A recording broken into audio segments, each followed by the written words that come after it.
Hello, my friends. I want to share with you a little bit about spontaneous um, functioning, spontaneous living. And I'm doing this inside the context of the non-dual spiritual traditions, and specifically uh, Kashmir Shaivism and Shakta Tantrism. Um,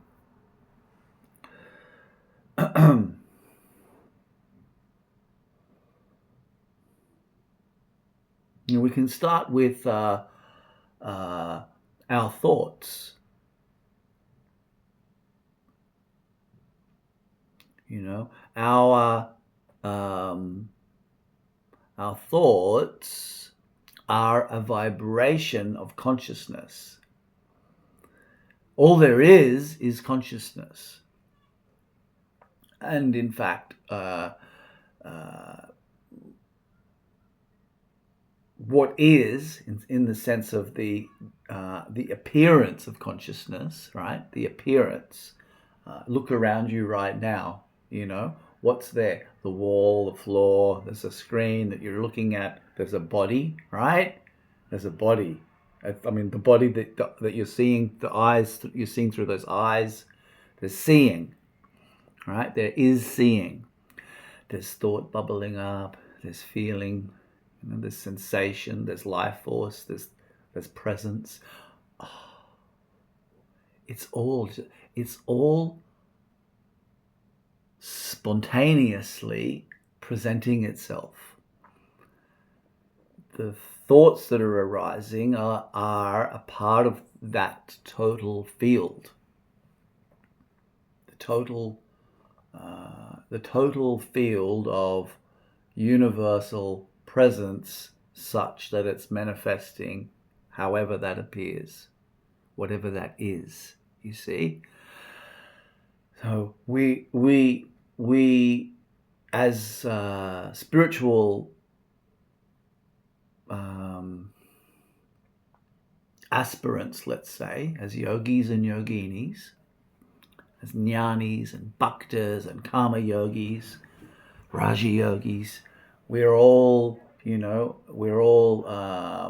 lovers of God. We're lovers of life, and yoga essentially means union. And in yoga, what does this denote? Union of what with what? And in the yogic philosophy, it said that the universal consciousness, Paramashiva, becomes the billions of individuated points of consciousness, the jivas, which it's really like this with the hand. Shiva becomes jivas, you see. And what do we see?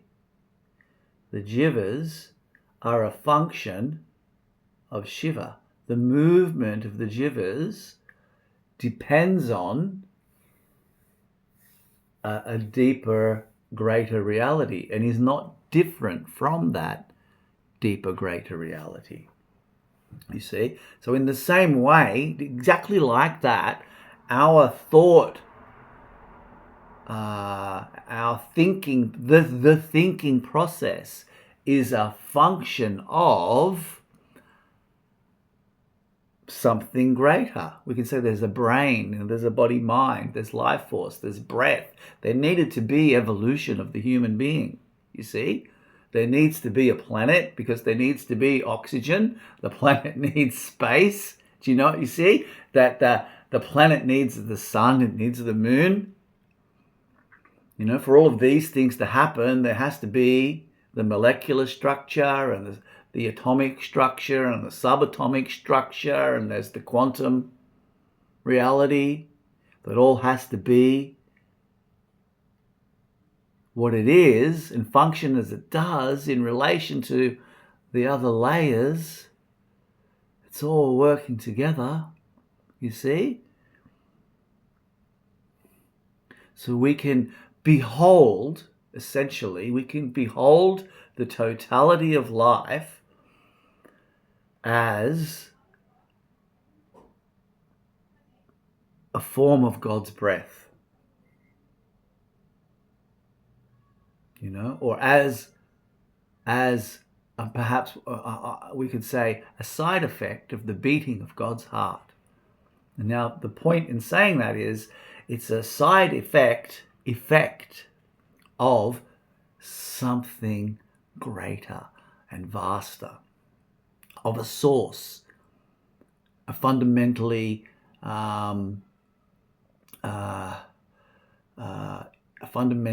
infinite and non-objective, and it's not an object, source. You see, and the key phrase here is behold, which is a funny way of saying to understand. Right? To behold something is to see it. You say, I was holding that differently. You see, behold. But behold kind of engenders a sense of awe and wonderment. I love that saying of Rumi, sell your cleverness and buy bewilderment. A thought. You see? A happy thought. A stressful thought. A wild thought. A mundane thought. Where did I put the keys?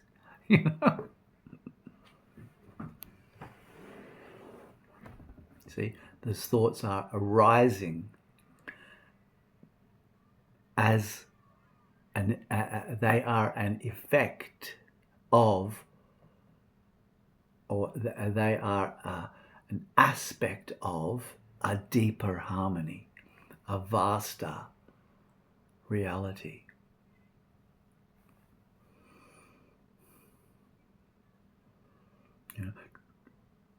Truly we can say, when we have a thought, when you have a thought, the universe is having that thought.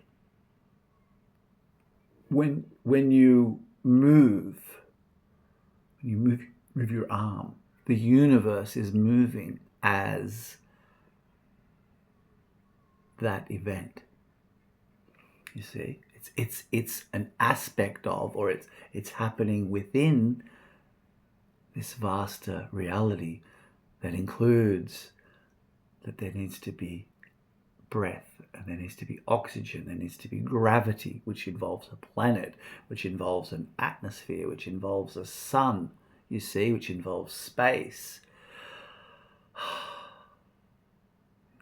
It's miraculous. And this kind of understanding can open us to gratitude and to just that wonderment can open us to silence. Behold.